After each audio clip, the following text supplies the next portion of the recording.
and I am Lynette Barbieri, and I am so excited that I'm here with a special guest today, Dr. Judy Joseph. Dr. Joseph is a psychiatrist in New York City, and she specializes in talk therapy for children through adults. You handle all stages of life, right? And she's also a media commentator for CBS, Dr. Oz, and many different shows. You might have seen her and follow her on Instagram. How are you doing today?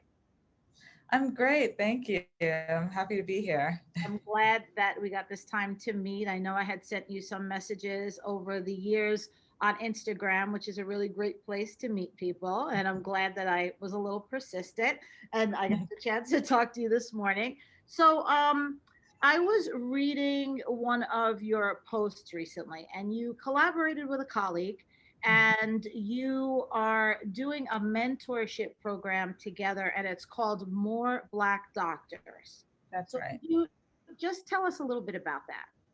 So this is an initiative from the Dr. Oz show. Essentially, Dr. Oz has been covering healthcare disparities throughout the years.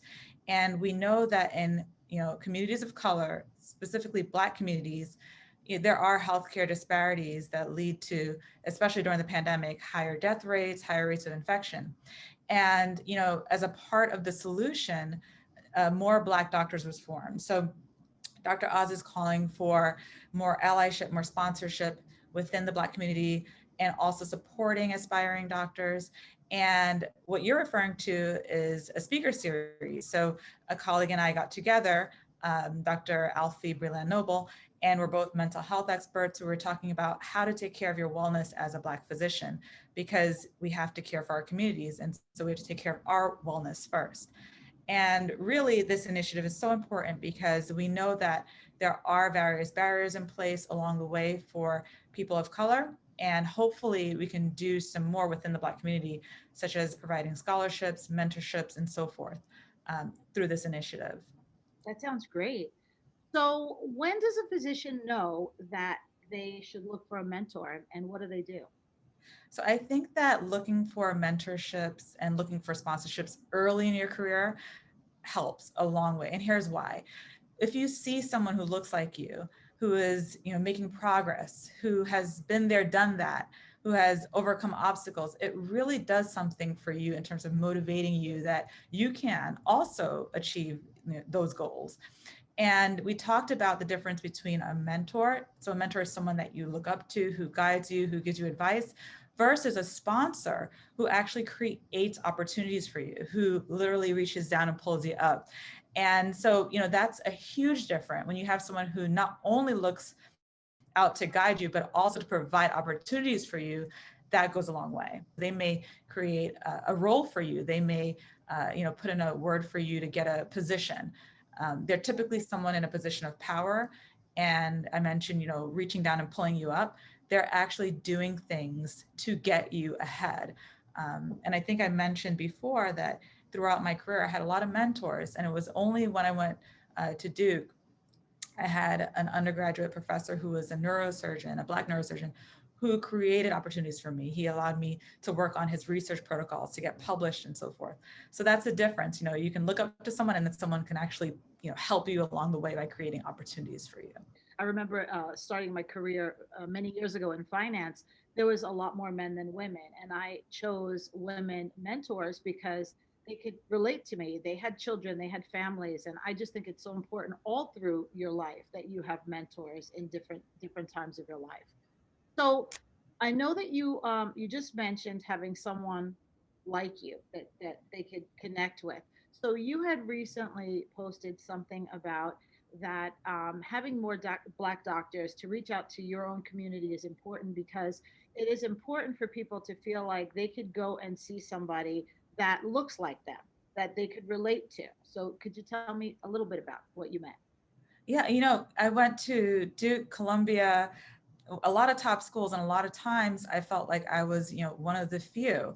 And so when you find someone who looks like you, who has similar backgrounds, who has had similar struggles, it really does allow you to kind of like feel as if you're looking in a mirror. And I think the post you're referring to is, when you see parts of yourself in someone else, especially someone who's made it, who has made, significant progress, it allows you to feel as if there's a sense of community.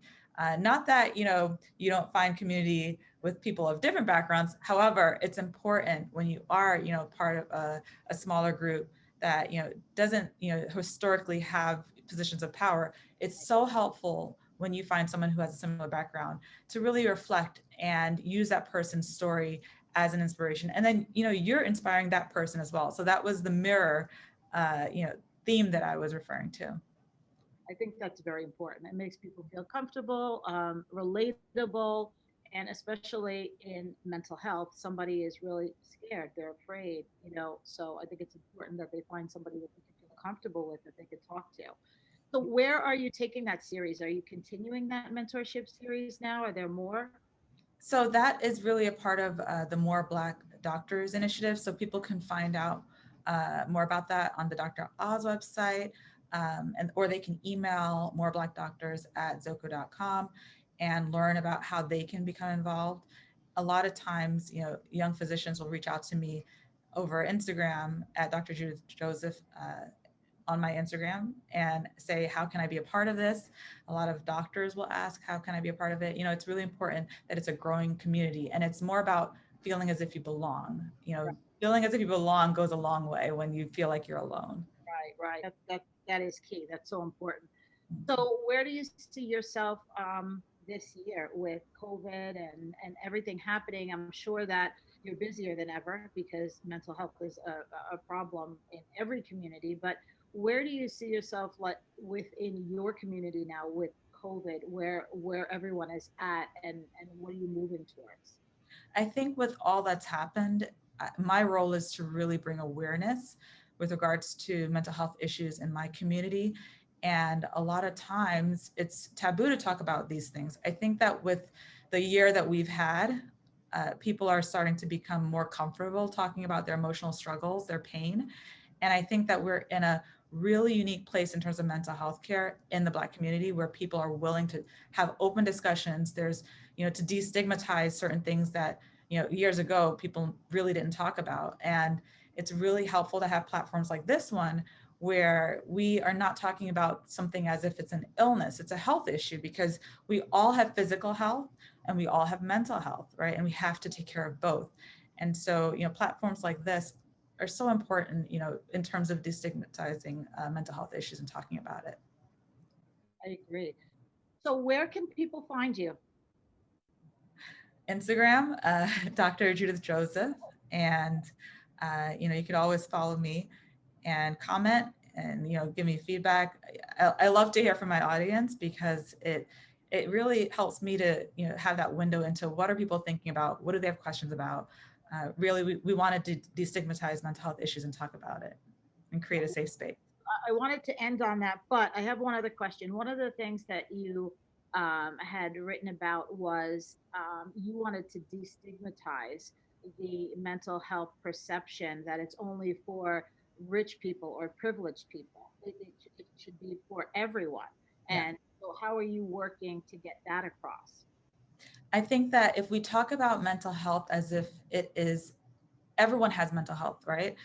You may not have an active mental health issues. We all have mental health. And so in the same way that you go to your general practitioner and you get a physical every year or annual blood work, I think that if we all had a mental health checkup, we'd all be in a better place because we have to take care of our wellness. And there are little things that you can do every day to increase your overall mental health and well-being. And if we talk about that as something that we all have, then that's a step in the right direction. Thank you so much. So people will definitely reach out to you on Instagram and on your website, but don't blame me if everybody starts getting to you on Instagram. But it was a pleasure speaking to you, and I really hope that you can come back and talk to us again. Thank you. It's such a pleasure. Thank you so much. I'll talk to you soon. Yes, for sure. Bye-bye.